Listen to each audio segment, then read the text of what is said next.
Over the weekend, I ventured back to Coldwater, Michigan for the Little River Railroad's 20th anniversary celebration. This was particularly special because not only did they have great activities for people of all ages, kids included, but they also had a special and rare Tripleheader steam excursion planned.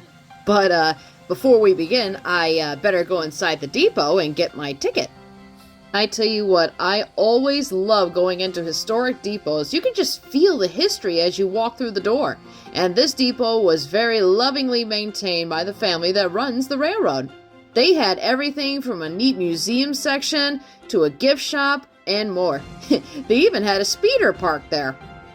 The museum section was really neat because it showed how the railroad got its start, including the arrival of the number 110 and the number 1. There was plenty of souvenirs for people of all ages to take home, from toys to hats, t-shirts, and more.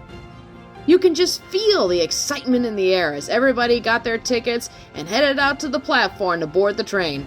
Oh, speaking of which, the train's arriving, so we better get outside ASAP. This tripleheader is very special because not only does it feature locomotive number 1 and locomotive number 110, the stars of the Little River Railroad, but it also features a special guest star.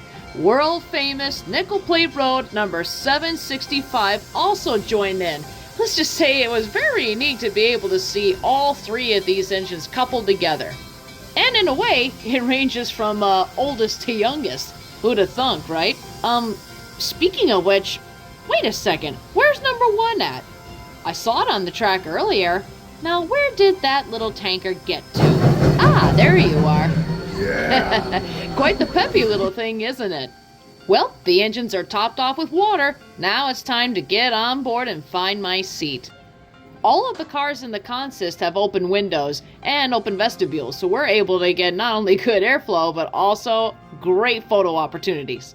Safely, of course. Well, here's my seat. Let's hit the road, guys.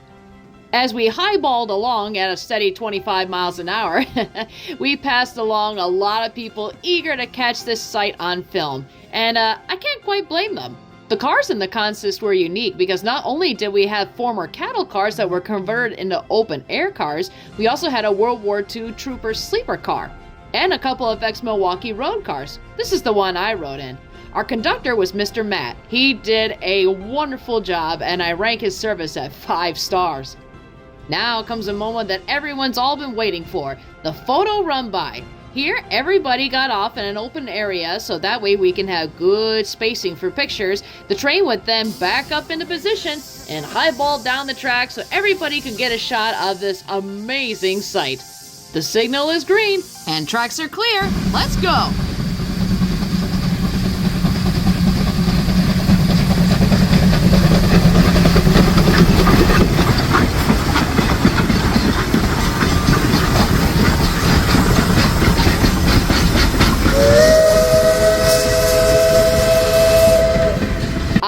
Poetry in motion.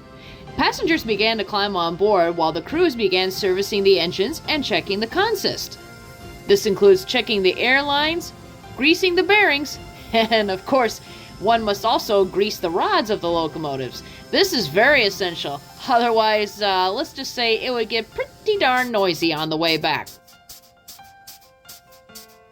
I always love watching this part. It is so unique to see the crews lovingly care for their engines and make sure that everything is sound and smooth. And there goes number 1 again. Didn't I ever mention that this thing is like the Speedy Gonzales of tank engines? Soon we were on our way back to the station once more. I had an absolutely wonderful time. I ran into so many friends and made so many new friends as well. Plus, it was more so fun to be able to see the next generation enjoy this love of history. I definitely give this experience a big 5 stars. Happy anniversary, Little River Railroad, and if you haven't gotten your tickets yet, I encourage you to check out this railroad for yourself in Coldwater, Michigan. All aboard!